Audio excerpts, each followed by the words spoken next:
I have my pistons on the table with the rods pinned on already, and I forgot if I mentioned it or not, but the bearing tangs on the rods are supposed to face the exhaust side.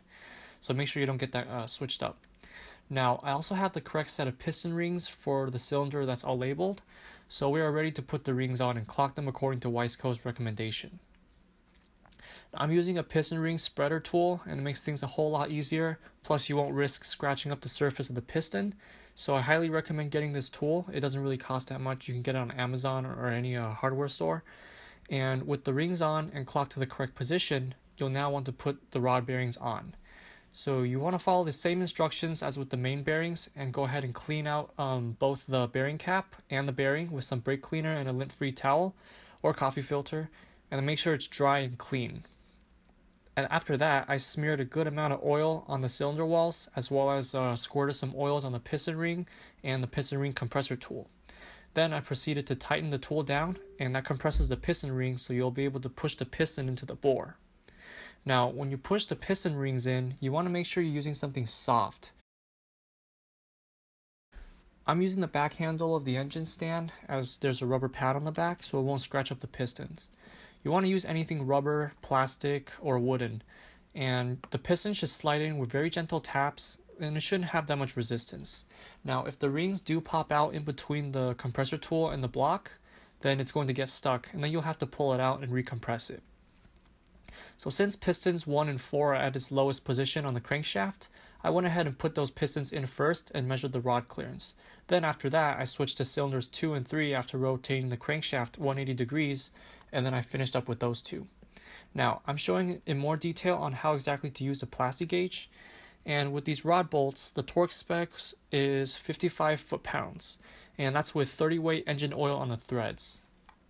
So I actually called ARP and asked if I can use their special ARP torque lubricant on the bolt, and they told me that it's not ideal to do so because the way that Manley tested the rods is with their 30-weight engine oil that they recommended. So even though the ARP torque lube will provide a more true torque reading, the testing that was done on those rod bolts and the rods were done with 30-weight oil, so it's going to be inaccurate. Now, the AMSOIL break-in fluid works perfect because it's a standard 30-weight oil, not 5W30 or 10W30. So again, I like to torque the bolts evenly on both sides until it's snug, followed by like 20 foot-pounds on each side, and then finally 55 on each side. Then after that, I removed the bearing caps and I measured the crush. So I measured my rods to have around 2.2 to 2.4 thousandths, which is good. And after I measured the clearance, I went ahead and put on some assembly lube on the bearings, and then I put the cap onto the rod and I torqued them down to 55 foot-pounds. Now we're all done. So you want to do this to all 4 of the pistons. Make sure all the clearances are good. You want to put assembly lube on all of them before you rotate the crankshaft, and then now you're ready to move on to the next step. Next step would be to clean the head and the block's mating surface and put the head gasket on. Now, I don't have a video of me hosing down the head with some engine degreaser and a hose, but I went ahead and washed the oil off of the head and cleaned both the head and the block's mating surface with some coffee filters, brake clean, and finally some compressed air. Now, once I made sure the surfaces are completely clean, I went ahead and put in 2 new dowel pins on the block along with the head gasket to prevent the head gasket from shifting around, and then I placed the head on. Once the head is completely on, then it's time to get out your head studs. Now, I believe they don't make head studs specifically for our K24Z7, but I'm using head studs for a B series, and a few other people have used these without a problem. The thread pitch is the same and the length is just about right. Now, the stud is just a hair too short, but I already spoke with ARP and they told me that if the nut has at least 2 or 3 threads to hold on to, I'll be fine.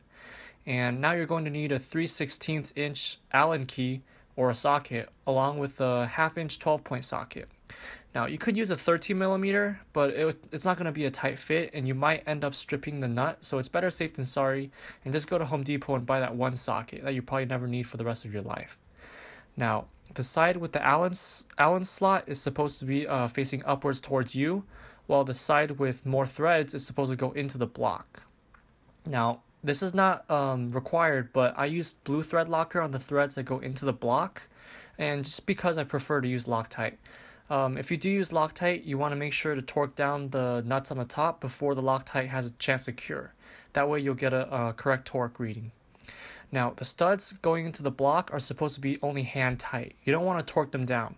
So I tightened them down all the way until they're just snug inside the block.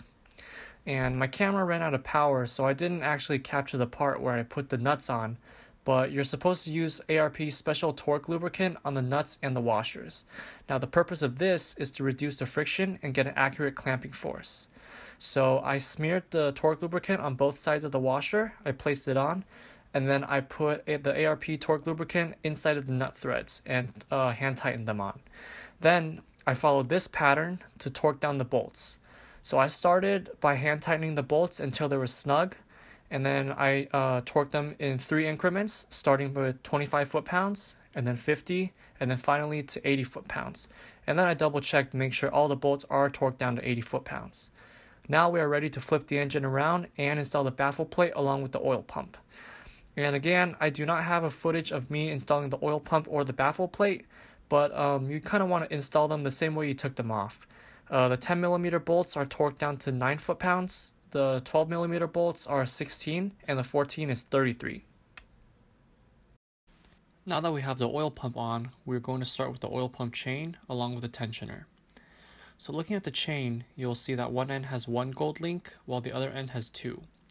Now the sprocket gear on the oil pump has a small dimple on it that's supposed to go in between the 2 gold links, and there's a small tick mark on the crankshaft gear for the single gold link to go onto. Now, if your crank is set to top dead center, then it should line up all perfectly with little adjustments. And once you make sure the links are correct, you can go ahead and put the sprocket gear onto the pump. But you want to be careful. There's a small pin on the oil pump shaft that the sprocket gear is supposed to catch onto. Now make sure you don't accidentally torque the sprocket gear down without it being aligned, because that'll mess up the pin. Now once the sprocket gear is on, you want to compress the tensioner and put it on. Torque the bolts to 9 foot-pounds and then pull the drill bit out so it will provide tension to the chain. And then go ahead and torque that one 14mm bolt on the oil pump gear sprocket to 33 foot-pounds. Now you might notice that when you're trying to torque it down, the oil pump will have the tendency to spin. So I used a 1/4 inch socket extension. I shoved it inside the oil pump to prevent it from spinning so I can torque it down. Now we want to flip the engine around and we're going to put on the rocker arm assembly onto the head. As you can see, I did struggle for a little while before I can get the rocker arms up and have the whole thing down flat. And also, I forgot to take a video of this, but prior to putting this on, I did apply Honda Bond on the cam tower number 5. You do need to put that on so it won't leak, and you can look for that in the Honda documents. It'll tell you exactly where to put the Honda Bond. So once everything is seated properly, it's time to put some assembly lube on the towers and put the camshafts in. Now make sure your crankshaft is set at top dead center before doing this, and put the cams in so it's at top dead center as well. Now if you look closely, the intake cam has a little small line along with an arrow, and the exhaust cam has a small line and a dot. Now the dot and the arrow are supposed to be facing up, while the lines are supposed to be facing each other. That's how you know it's at top dead center. So once all of it is pointing to top dead center, you'll want to put the chain on. Now you want to just double check and make sure that the crankshaft is at top dead center. Now as you can see in the video, I was a little bit off, so I just adjusted it till the 2 arrows lined up. Just like the oil pump chain, there are gold marks on the timing chain as well. Now the part with 1 gold link is supposed to go on the little dimple on the crankshaft gear, and there are 2 segments on the top length of the chain with 2 links each. And the arrow on the intake cam and the dot of the exhaust cam are supposed to go in between the 2 gold links. Now I am tightening the timing chain tensioner to 9 foot-pounds. If you look closely, I actually forgot to put on the top chain guide on cam tower number 1, but I fixed that later on, so just make sure you put that on before you put the bolts on. Now I'm tightening the bolts on the top according to this pattern, and I'm turning them a little bit at a time until they feel snug, and then I eventually torque them down to 16 foot-pounds. Now this is to prevent the camshafts from bending, snapping, or warping by providing an even clamping force all around. Now you want to make sure that the timing chain does not jump during this process.